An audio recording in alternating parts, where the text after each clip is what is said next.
Graça e paz, povo de Deus, abençoados, eleitos do Senhor. Aqui quem fala é Júlio Chaves do canal Acorda Povo de Deus com mais uma mensagem da graça de Deus. Queridos, olha o tema da mensagem de hoje. A escatologia consumada, ela é tão evidente quanto 2 mais 2 é igual a 4.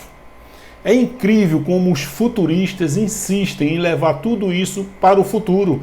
Tudo ainda vai acontecer. Por quê?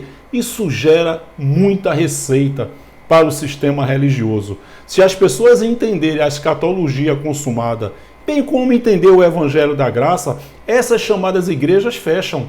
Como se não bastasse o entendimento de que inferno significa sepultura, porque se a pessoa entender que inferno significa sepultura, o que é que ela vai fazer nesse lugar chamado igreja?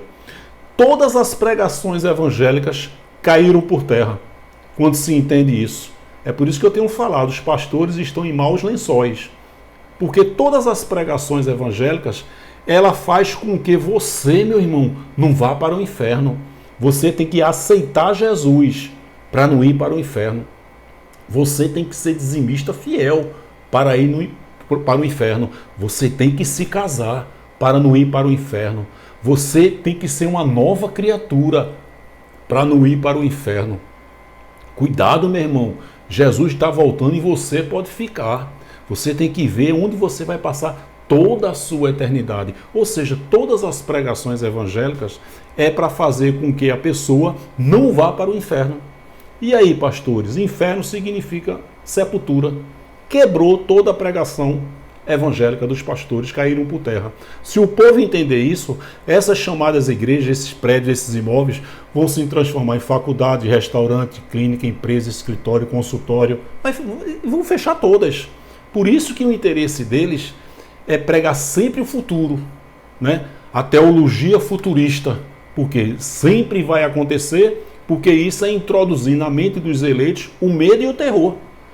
É exatamente o medo e terror que enche essas chamadas igrejas, porque os eleitos de Deus que estão dispersos aí nas religiões, muitos filhos da livre, nunca ouviram a mensagem da graça. Quando ouvir e entender, mais nunca coloca seus pés nesse lugar chamado de igreja. Então esse é o tema da mensagem. A escatologia consumada é tão evidente quanto 2 mais 2 é igual a 4. A escatologia futurista rende muito dinheiro ao sistema religioso, enche os cofres. Queridos, vocês já perceberam que já está 2 semanas aí que eu estou colocando mensagens de 3 minutos, né? O Evangelho da Graça em 3 minutos. Lógico que tem mensagem que é menos de 3, pouco mais de 3. Eu faço de tudo para não ultrapassar 5 minutos. Mas a intenção é exatamente fazer mensagens curtas, objetivas, até para facilitar o compartilhamento. Então eu sempre tive essa ideia já há quase 1 ano e estou colocando em prática agora o Evangelho da Graça em 3 minutos.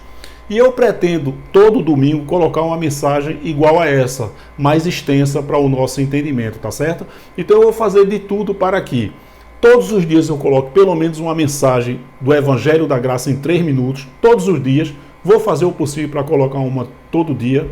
E no domingo também vou fazer o possível para colocar uma mensagem mais extensa igual a essa.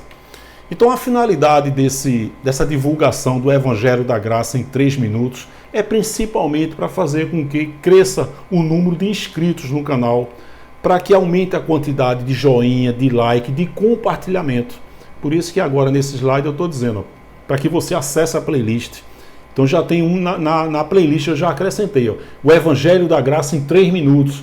Eu acho que a gente já está já com quase 9, 10 mensagens para acessar a playlist, porque tem mensagens focadas em determinados temas. Se você não é inscrito no canal, inscrita, eu peço que você se inscreva, clique no sininho e coloque todas. Quando você clica no sininho, aparece a opção todas, aí você clica em todas, para que toda vez que eu coloco uma mensagem nova no YouTube, o YouTube avisa você. Dê sempre um like. Agora mesmo você pode ir lá, ó, dar um like, porque quanto mais like tiver, melhor. É como se estivesse dizendo no YouTube, ó, YouTube, nós gostamos dessa mensagem. Envie para outras pessoas. Dá um like, dá um joinha, deixar o comentário e principalmente compartilhar com outras mensagens. O meu contato de comunicação ainda eu estou respondendo, está dando para responder, é o Acorda Povo de Deus, numeral 7, @gmail.com. As pessoas que estão mandando e-mail, eu estou respondendo todos os e-mails, tá certo? Vamos lá, eu vou botar aqui duas passagens que provam que esses acontecimentos aconteceram num dia só, que foi a destruição de Jerusalém, que foi no ano 70, a destruição de Jerusalém. Então a parúzia ali, tudo aconteceu no único dia. Dias próximos, né? Então olha só, Mateus 23, 34, 37 diz: portanto, eis que vos envio profetas, sábios e escribas. Você vê aí, né, o Mateus 23, 24, Sermão da Montanha, você vê que é uma linguagem 100% para a época. Olha só. A uns deles matareis e crucificareis, e a outros deles açoitareis nas vossas sinagogas. E os perseguireis de cidade em cidade, para que sobre vós caia todo o sangue justo que foi derramado sobre a terra, desde o sangue de Abel, o justo, até o sangue de Zacarias, o filho de Baraquias, que matastes entre o santuário e o altar. Em verdade vos digo que todas estas, estas coisas hão de vir sobre esta geração. Jerusalém, Jerusalém. Como é que a pessoa leva isso para o futuro, hein? É um véu que é colocado pelo próprio Deus e só ele tira. Não adianta a gente se juntar para propagar o evangelho da graça a uma pessoa e fazer com que ela entenda na força. Porque esse véu foi Deus que colocou e só ele tira. Como é que a pessoa consegue levar isso para o futuro? O medo que principalmente os evangélicos têm é da morte, porque eles veem no futuro, nesse arrebatamento, falso arrebatamento, a possibilidade de não passar pela morte. Mas vai morrer. Todos nós iremos passar pela morte física.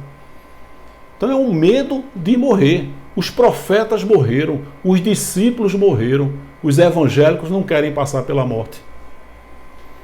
Em verdade vos digo que todas estas coisas hão de vir sobre esta geração. Você vai ver mais adiante quanto tempo dura uma geração.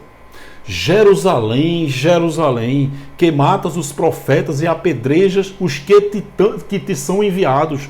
Quantas vezes quis eu ajuntar os teus filhos, como a galinha ajunta os seus pintos debaixo das asas, e tu não quiseste. Tu quem? Jerusalém.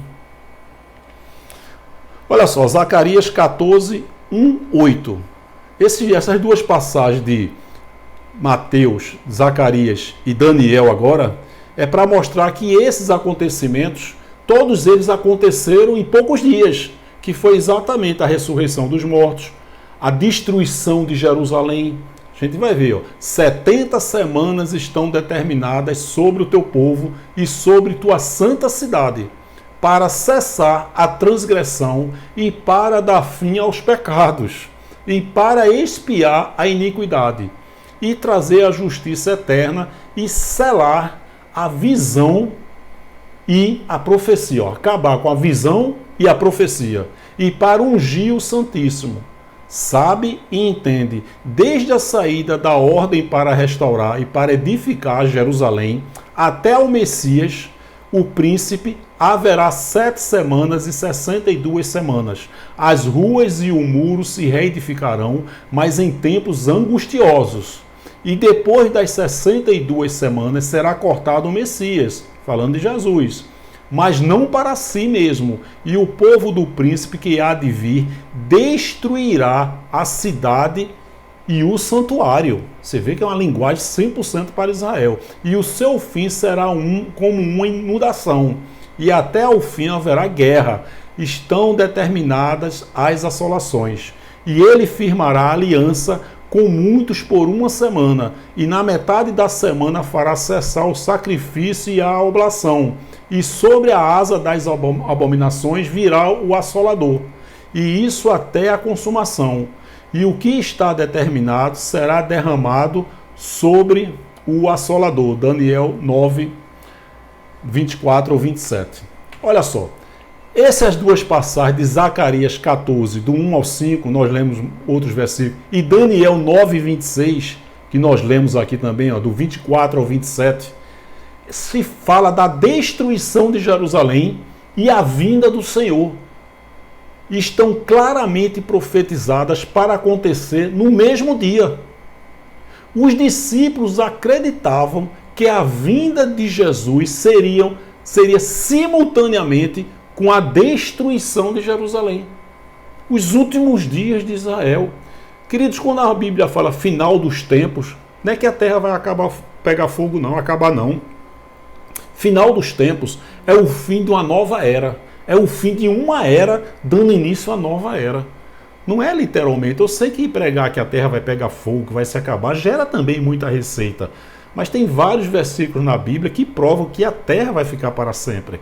Inclusive Eclesiastes 1,4, que diz: gerações vêm, gerações vão, e a terra permanece para sempre. Tem vários versículos. Então Zacarias 14 e Daniel 9 prova que a destruição de Jerusalém e a vinda do Senhor estão claramente profetizadas para acontecer no mesmo dia. Os discípulos acreditavam que a vinda de Jesus seria simultânea com a destruição de Jerusalém.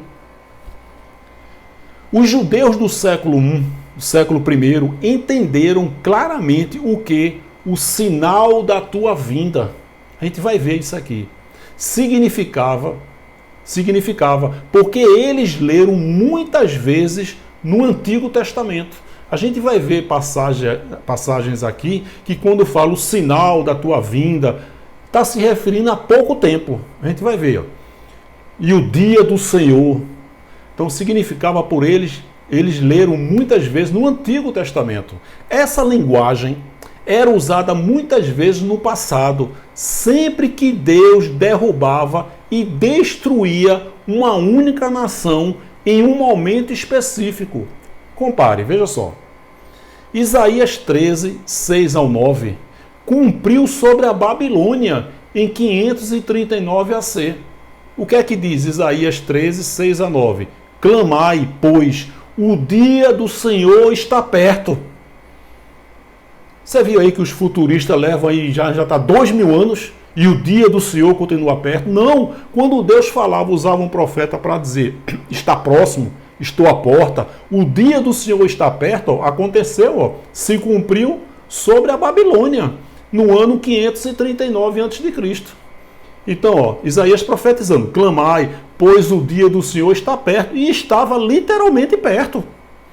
Vem do Todo-Poderoso com uma assolação, portanto, todas as mãos se debilitarão e o coração de todos os homens se desanimará, e assombrar-se-ão e apoderar-se-ão deles dores e ais, e se angustiarão como uma mulher com dores de parto. Cada um se espantará do seu próximo. Os seus rostos serão rostos flamejantes.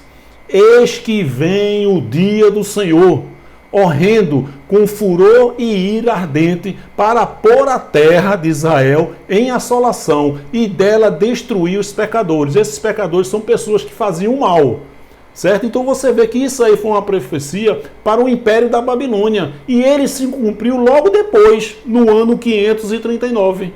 Então quando disse aí, o dia do Senhor está perto, eis que vem o dia do Senhor, com pouco tempo aconteceu.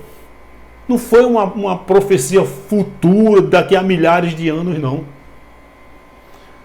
Ó, Isaías 19:1 cumpriu sobre o Egito.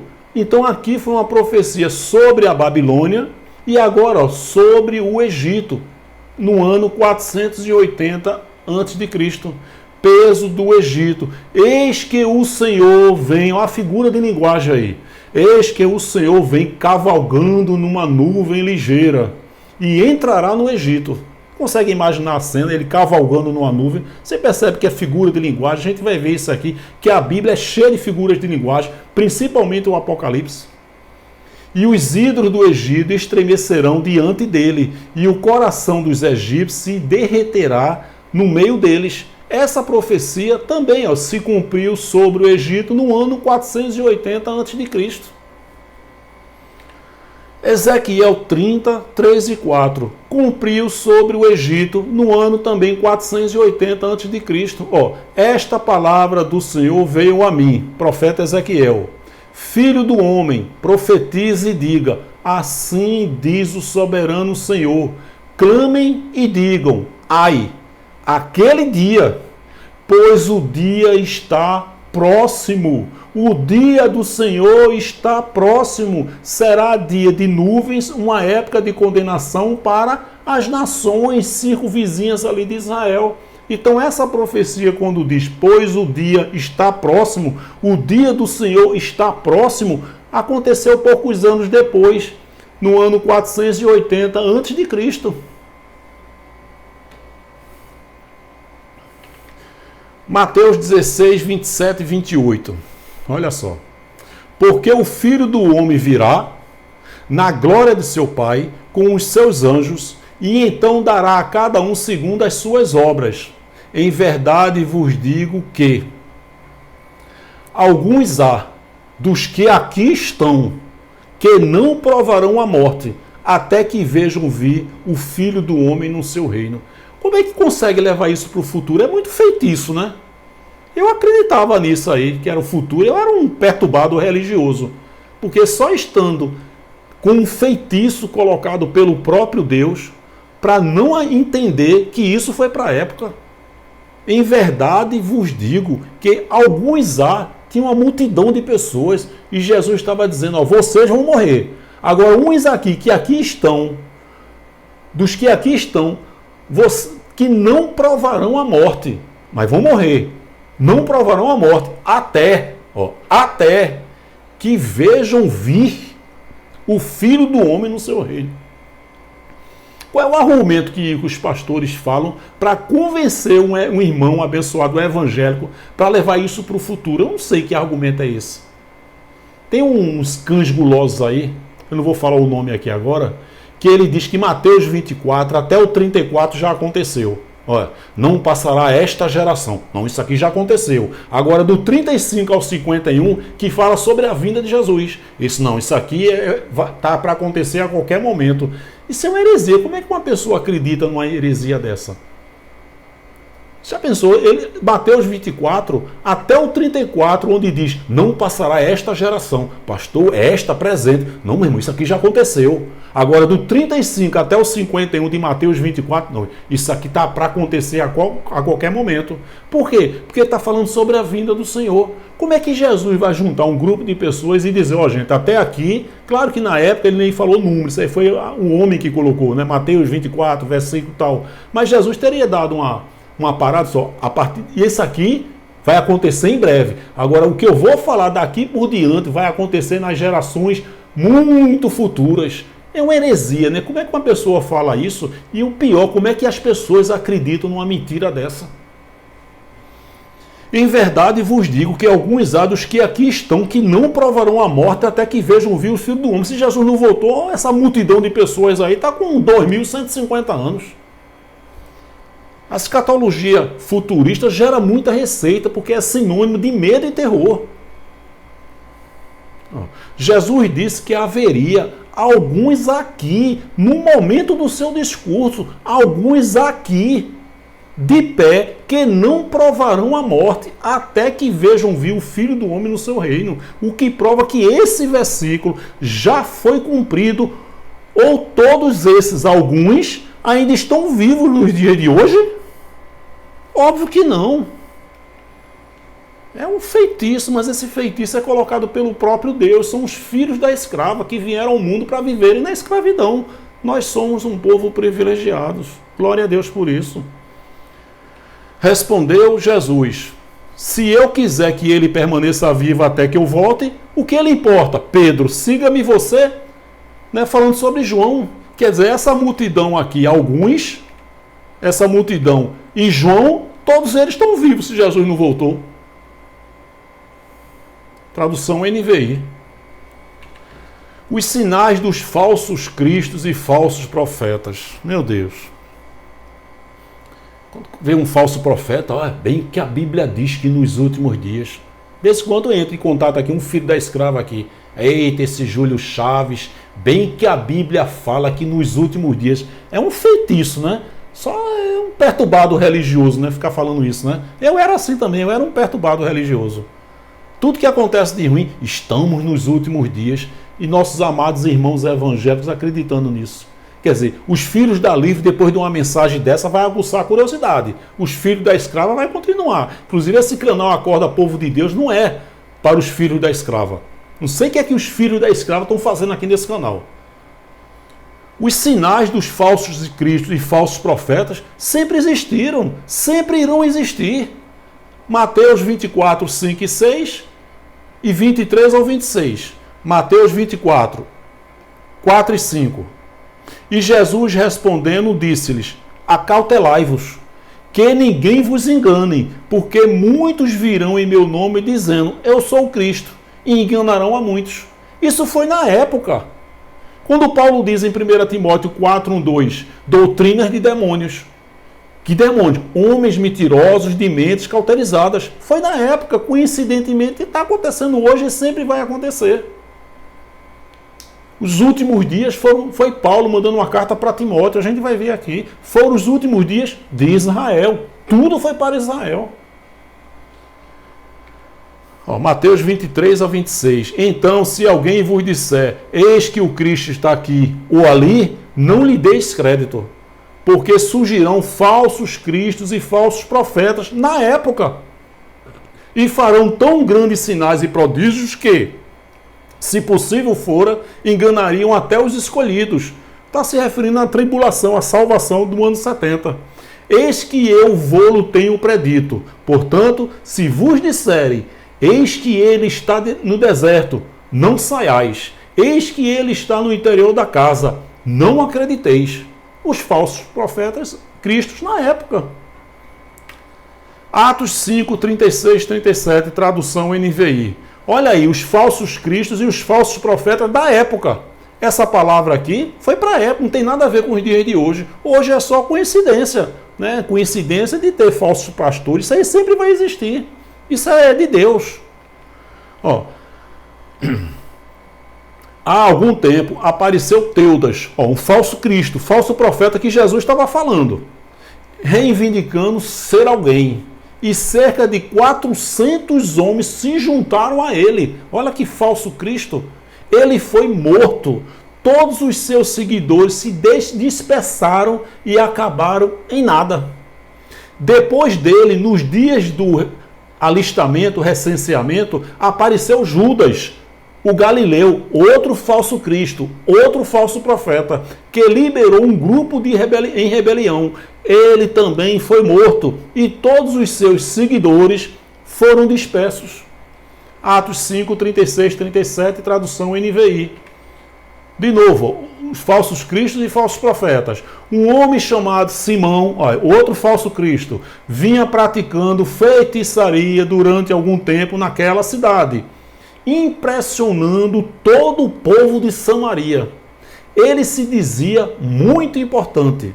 E todo o povo, do mais simples ao mais rico, dava-lhe atenção e exclamava: este homem é o poder divino, conhecido como grande poder. Olha só, enganando as pessoas. Eles o seguiam, pois ele os havia iludido com a sua mágica durante muito tempo. Atos 8, 9 e 31. Viu aí? Jesus disse: presta atenção para que ninguém o engane. Ainda assim, esses samaritanos deram toda a atenção a Simão, o falso Cristo, por causa dos seus sinais e maravilhas, que enganava do menor ao maior, cumprindo assim as palavras de Cristo, e devem enganar muitos. Nada a ver com os dias de hoje. Queridos, o aparecimento de falsos cristos em nosso século não deve mais nos levar a crer que estamos nos últimos dias. Vou repetir, queridos, o aparecimento de falsos cristos em nosso século não deve mais nos levar a crer que estamos nos últimos dias. Foram os últimos dias de Israel. Essa frase, estamos nos últimos dias, eu tenho uma mensagem: o feitiço dos últimos dias. Conflito entre dois países. Eita, estamos nos últimos dias. Peste, estamos nos últimos dias. Ou seja, é um feitiço. Essa frase, estamos nos últimos dias, é um feitiço e gera muito dinheiro no sistema religioso. Ó, isso foi Paulo, 2 Timóteo 3, do 1 ao 5. Sabe, porém, isto, Timóteo, que nos últimos dias, Timóteo, sobrevirão tempos trabalhosos, porque haverá homens amantes de si mesmos. Isso está acontecendo agora e sempre vai acontecer, mas essa palavra foi para a época. Porque haverá homens amantes de si mesmos, avarentos, presunçosos, soberbos, blasfemos, desobedientes a pais e mães, ingratos, profanos, sem afeto natural, irreconciliáveis, caluniadores, incontinentes, cruéis, sem amor para com os bons, traidores, obstinados, orgulhosos, mais amigos dos deleitos do que amigos de Deus, tendo a aparência de piedade, é o que mais a gente vê aí. Mas essa palavra foi 100% da época. Olha como ele finaliza. Mas negando a eficácia dela. Destes, afasta-te, Timóteo. Timóteo, afasta-te desses homens, Timóteo. O que é que nós temos a ver com isso? Você viu aí que os últimos dias foram os últimos dias de Israel. Que a pessoa diz, eita, estamos nos últimos dias. Isso é um feitiço. Ó, guerras, fomes e terremotos. Sempre existiu, gente. Guerras. Relato histórico. Joséfos diz que na antiguidade judaica, que Bardanes e depois dele Volages declararam guerra contra Aretas, rei da Arábia. Mas a morte de Tibério impediu a guerra. Então não houve a guerra. Houve o quê? Rumores de guerra. Viu aí que foi para a época? Rumores de guerra que Jesus fala. Terremotos. A história registra 5 terremotos em Creta, 46 a.C., Roma, 51 a.C., Apamaia, 53 a.C., Laodiceia, 60 a.C., Campania, 62 a.C. A Bíblia registra terremotos, exatamente em Mateus 27, 51, 28, 2 e Atos 16, 26. Haverá guerras, fomes, terremotos, rumores de guerra. Tudo isso aconteceu na época. Fome. Historiadores registram 30 mil mortes somente em Roma de fome. A Bíblia registra fomes, Atos 11, 27 ao 29, que ocorreram durante o reinado de Cláudio, em 41 a 54 depois de Cristo. Tudo isso, guerra, rumores de guerra, últimos dias, tudo para Israel.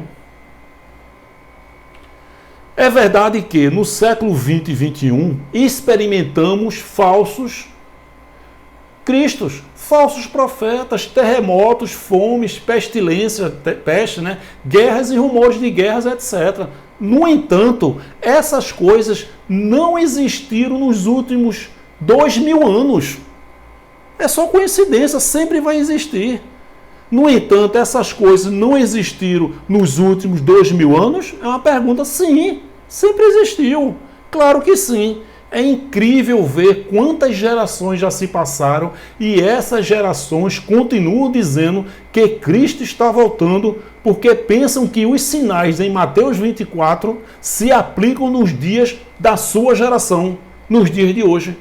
No ano 500, eita, bem que a Bíblia diz, terremotos, guerra, pestes, estamos nos últimos dias. Ano 1000, mesma coisa. Ano 1500, mesma coisa. Ano 2000, mesma coisa. No ano 3000, tem pessoas que vão dizer, nossa, bem que a Bíblia diz que nos últimos dias. É ou não é um feitiço? Só que esse feitiço é colocado pelo próprio Deus, só ele tira. Discípulos traídos. Quando, pois, vos perseguirem nesta cidade, fuge para outra, porque em verdade vos digo que não acabareis de percorrer as cidades de Israel sem que venham o Filho do Homem. Tá de brincadeira, né? Como é que leva isso para o futuro, hein? Como é que uma pessoa, só Deus, é a manifestação de Deus. O cara lê um versículo desse e uma mensagem dessa e continuar acreditando na teologia futurística, meu querido, é Deus e outra coisa. Você está no canal errado. Se depois de uma mensagem dessa, você continuar acreditando que Jesus está voltando, vou te pedir um favor. Se você é inscrita no canal, faça um favor, cancele sua inscrição. Esse canal aqui, Acorda Povo de Deus, é para os filhos da livre. Mas se Deus decidiu não dar um entendimento, quem sou eu? O filho da livre, ele nasce, já nasceu filho da livre. O filho da escrava, ele já nasceu filho da escrava. Agora, o filho da livre que está disperso na religião, quando ele entende uma palavra dessa, ele dá glória a Deus e mais nunca ele volta para o sistema religioso. Olha só. Porque em verdade vos digo que não acabareis de percorrer as cidades. Vocês não vão conseguir percorrer todas as cidades de Israel sem que venha o Filho do Homem. Você viu aí que a grande tribulação, a volta de Jesus, que foi a destruição de Jerusalém. Ele veio para Israel, apenas para Israel, Mateus 15, 24. E ele voltou trazendo juízo para Israel. Apocalipse 14, 7. O seu juízo de Israel chegou. Verbo presente da época. Atos 4, do 1 ao 3. Ó. E estando eles falando ao povo, sobrevieram os sacerdotes e o capitão do templo e os saduceus, doendo-se muito de que ensinassem o povo e anunciassem em Jesus a ressurreição dentre os mortos. Você está vendo aí, eu estou lendo aí, ó, os discípulos traídos, o povo, e anunciassem em Jesus a ressurreição dentre os mortos. E lançaram mão deles e os encerraram na prisão até o dia seguinte, pois já era tarde. Você viu aí a perseguição? Outro, Atos 4, 17. Mas, para que não se divulgue mais entre o povo, ameacemo-los para que não falem mais nesse nome de Jesus a homem algum. Olha só, Tiago, irmão de João, foi morto e Pedro foi jogado na prisão. Você vê a perseguição daqueles que propagavam, na época, o evangelho da circuncisão e da incircuncisão. Paulo foi apedrejado. Atos 14, 19. Espancado e lançado na prisão. Os judeus da Ásia impuseram as mãos a Paulo para matá-lo. E o levaram aos fariseus e saduceus. E depois levado perante os governadores. Depois ao rei Agripa, que também cumpre Mateus 10, 18. Paulo descreve o fogo que os discípulos estavam enfrentando, lá em 2 Coríntios. A perseguição sempre o aguardava. Paulo foi levado diante de Gálio, de Félix e de Agripa. Estevão foi apedrejado até a morte. Tiago foi morto por Herodes. Viu aí a perseguição? Aí você combate o sistema religioso, esse sistema religioso corrupto que está aí, os pastores dizem logo, tá vendo aí, nós estamos sendo perseguidos. Não existe perseguição na terra alheia. Eu já falei mensagens sobre isso. O cara sai daqui, aí vai missão, essa heresia de missão. Aí vai lá para um país asiático onde prevalece Buda.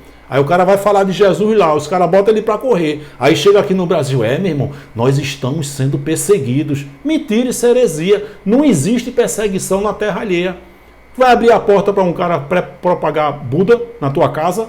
Não, você tem a cultura normal, vai atender, mas você vai botar os caras para correr. Você vai querer conversa com pessoa evangelizando, dizendo que Buda é o Senhor. Não. Aí o camarada de Buda vem aqui, da China vem para cá, aí fala de Buda, você bota o cara para correr, ele chega lá na China.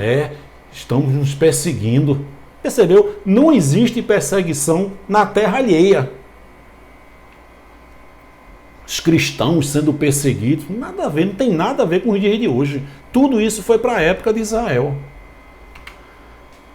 Mateus 24, 14 e 16. E este evangelho, que evangelho? De Paulo? Não, foi dado a Pedro. Pedro, João e Tiago, eles foram chamados para propagar o evangelho da circuncisão.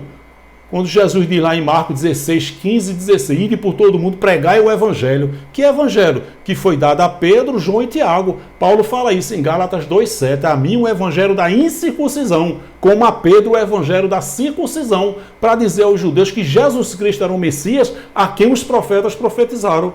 Então veja que Jesus, muito antes de Paulo, e este evangelho, para dizer que Jesus Cristo era o Senhor do reino, será pregado em todo o mundo, países circunvizinhos de Israel, em testemunho a todas as nações, e então virá o fim. Quando, pois, virdes que a abominação da desolação, de que falou o profeta Daniel, está no lugar santo, Jerusalém. Quem lê, entenda. Então, os que estiverem na Judéia, fujam para os montes. Qual é o argumento que os pastores dizem? Eu já falei isso em outras mensagens sobre isso, hein? Meu querido, minha querida, aí você que é evangélico, se você for filho da Livre, filha da Livre, você vai entender isso. Qual é a justificativa que um pastor hoje dá para isso aí? A Judéia, ela foi destruída no primeiro século. A gente vai ver isso. A Judéia foi destruída no primeiro século. Então, os que estiverem na Judéia, fujam para os montes. O que é que nós temos a ver com isso? Só sendo filho da escrava para acreditar no futuro. Fuja da Judéia para as montanhas? Sério? A cidade da Judéia não existe desde o primeiro século. Ela foi destruída lá no meio do ano 70. Foi destruída. Então, que relevância isso poderia ter para os cristãos hoje em dia? Como eles podem fugir de uma cidade que não existe mais? Obviamente, esse aviso se refere aos que viveram no primeiro século da Judéia, porque a Judéia foi destruída em 70 depois de Cristo, exatamente como Jesus disse. Colossenses 1:23. Se na verdade permanecerdes fundados e firmes na fé e não vos moverdes da esperança do evangelho que tendes ouvido, você vai ver aí que o evangelho foi pregado em toda a terra. Né? Vamos fazer o ID. Olha, isso é uma heresia, uma grande fonte de renda, né? O evangelho que tendes ouvido, o qual foi pregado a toda criatura que há debaixo do céu, e do qual eu, Paulo, estou feito ministro. Toda a terra de Israel. A gente vai ver isso aqui, ó. Romanos 10:8. Mas digo, porventura não ouviram a palavra? Sim, por certo, pois toda a terra saiu a voz deles. Deles quem? Dos profetas, Paulo está dizendo. E as suas palavras até os confins do mundo. Os países circunvizinhos de Israel, Atos 2:9, os países circunvizinhos, isso era o todo mundo. A Bíblia foi 100% para Israel. Meu querido, minha querida, não seja mais enganada por esse sistema religioso. Que serve para nós são as conquistas espirituais que foram reveladas a Paulo. Somente isso.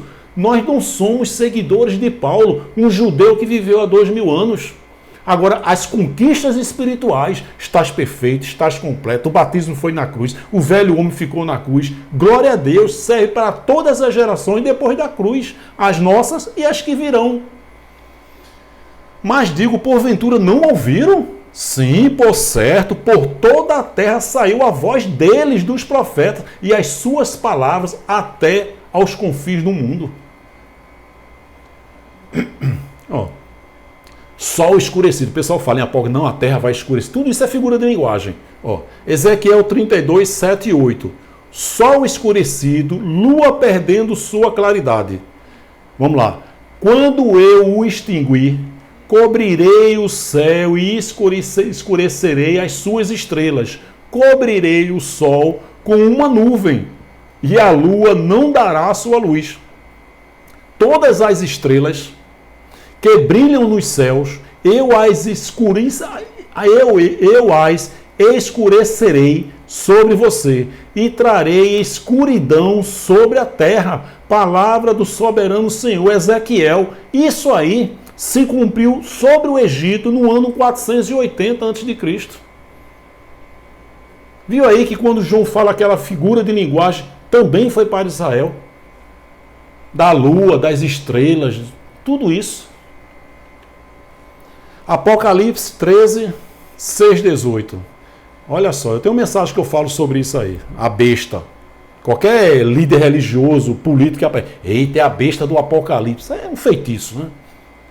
Apocalipse 13, 16 a 18. E faz que a todos, pequenos e grandes, ricos e pobres, livres e servos, lhes seja posto um sinal na sua mão direita ou nas suas testas. Eita, coitadinho do nosso irmão evangélico.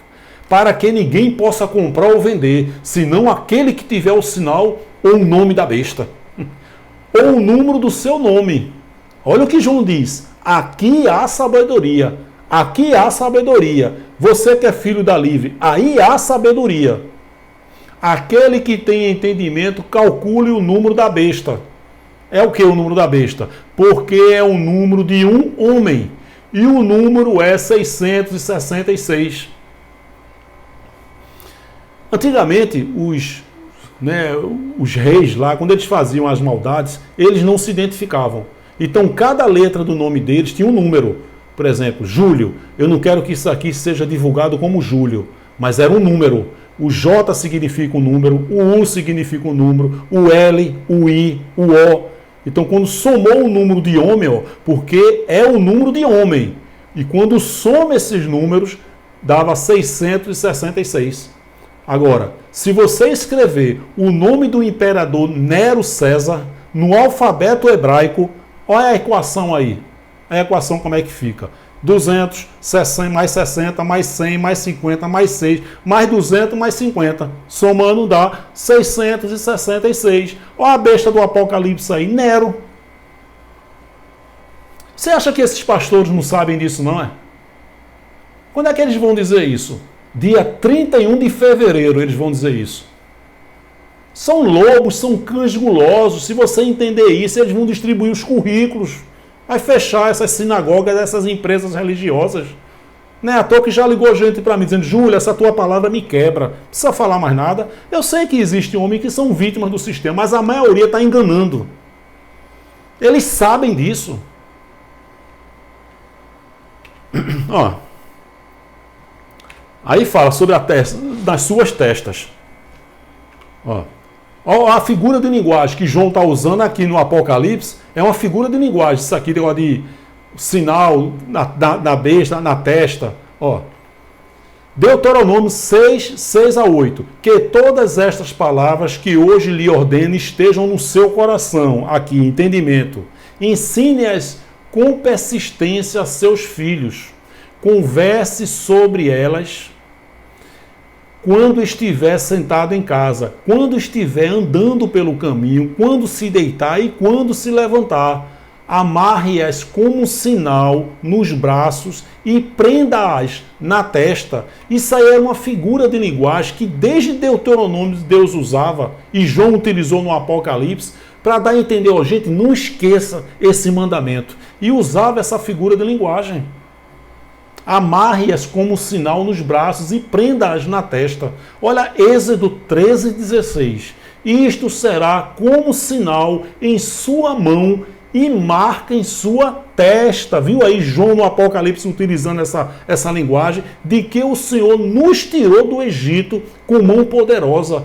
Não se esqueçam, coloque como sinal na sua mão e a marca em sua testa. Não esqueça que o Senhor nos tirou do Egito com mão poderosa. É essa linguagem que João está utilizando aqui em Apocalipse 13, 16, 18. Você acha que o sistema vai ensinar isso para vocês? Ó, Números 32, 13. Agora a gente vai entrar aqui a geração. Geração na Bíblia são 40 anos. Uma geração tem 40 anos. Confira, Números 32, 13. Assim se acendeu a ira do Senhor. Eu boto ira entre aspas, porque não é literalmente. Deus nunca manifestou a sua ira. Todos estavam ali fazendo a vontade dele. Inimigos de Deus são inimigos levantados pelo próprio Deus. Assim se acendeu a ira do Senhor contra quem? Contra Israel. E fê-los andar errantes, errantes pelo deserto 40 anos, até que se consumiu toda aquela o quê? Toda aquela geração que fizera mal aos olhos do Senhor. Viu aí 40 anos, toda aquela geração, 40 anos. Aí não passará esta geração, 2000 anos depois. Está de brincadeira, né? Hebreus 3, 8 ao 10. Paulo dizendo, não endureçais os vossos corações, como na provocação, no dia da tentação no deserto, onde vossos pais, Paulo está falando lá de Êxodo, onde vossos pais me tentaram, me provaram e viram por 40 anos as minhas obras. Por isso me indignei contra esta geração e disse, estes sempre erram em seu coração e não conheceram os meus caminhos. Viu aí de novo, onde vossos pais me tentaram, me provaram e viram por 40 anos as minhas obras. Por isso me indignei contra esta geração, mais uma vez associando esta geração a 40 anos. Eles usam isso aqui, essa passagem de Pedro aqui, para dizer isso aqui. Há todavia uma coisa, amados, que não deveis esquecer, que para o Senhor, tem uma mensagem que eu falo isso, para o Senhor um dia é como 1000 anos, e 1000 anos como um dia. Então não falta aí, filho da escrava, entrando no comentário, ei, seu herege, tá vendo aí, não, um dia é como 1000 anos, e 1000 anos é como um dia. O que é que tem a ver? Isso é no mundo espiritual também, que não existe um dia para Deus, segunda, terça, quarta, manhã, tarde e noite, no mundo espiritual não existe isso. Esta passagem é citada equivocadamente para sustentar a teoria de que para Deus um dia pode significar literalmente 1000 anos. Contudo, Pedro, em seu argumento, quis salientar outra coisa, que Deus é soberano sobre o tempo e sua perspectiva de tempo difere radicalmente da perspectiva humana, da contagem humana. É isso que Pedro estava dizendo. Pedro simplesmente se baseou nas palavras do salmista. Pois 1000 anos aos teus olhos são como o dia de ontem que se foi e como a vigília da noite. Salmo 94. Então, meu querido, você viu aí que tanto a volta de Jesus como a grande tribulação estava prestes a acontecer. Tudo estava muito próximo, né? Então essa é a finalidade da mensagem, e dizer que realmente essa visão futurista é uma heresia, uma grande fonte de renda, levando sempre para o futuro. Não acaba muito, é um ciclo vicioso. Não acaba, é o sistema religioso. As pessoas vão aí para essas empresas, essas sinagogas aí, porque não tem o entendimento da graça. Por isso que é importante que a gente compartilhe essa mensagem, tá certo? Quero fazer aqui umas saudações aqui. Tem as saudações acumuladas aí que às vezes eu passo batido. Olha só. Saudações para Francisco Solon. Ele já mora aqui em João Pessoa. Beto, da Pousada em Belém. E Elias, taxista em Belém. Eles são amigos de Francisco Solon, que já mora aqui em João Pessoa. Eu estou para marcar até para tomar um cafezinho com ele. Não tive a oportunidade de conhecê-lo pessoalmente. Francisco Solon, de João Pessoa. Graça e paz, querido. E ele disse, Júlio, manda uma saudação aí para Beto, da Pousada em Belém. Beto, graça e paz, querido. E Elias, taxista também de Belém. Abençoado taxista, esses guerreiros aí, né? Uma saudação aqui para esse abençoado que veio aqui em João Pessoa, engenheiro. Ele é engenheiro e ele ligou para mim, Júlio, eu estou aqui em João Pessoa, vou aí te visitar. Então ele estava próximo, já estava chegando em João Pessoa, e eu estava no escritório e ele foi fazer uma visita. E eu tive o prazer aí de recebê-lo no meu escritório, uma mensagem, uma foto rápida que nós tiramos. E foi muito legal. Eu fico muito feliz quando vem pessoas aí visitar João Pessoa, quando eu tomo conhecimento que eles estão aqui. Nossa, eu fico muito feliz. Então, saudar esse abençoado aqui, engenheiro, que veio aqui a João Pessoa. E também, esse aqui também, interessante que esse rapaz aqui, Wilson, eu estava no sábado aqui, né? Estava de bermuda com minha esposa, com meu filho, e estava saindo de uma sorveteria aqui em Tambaú. Aqui atrás dele é uma sorveteria. E quando eu saí, ele fez Júlio Chaves, graça e paz.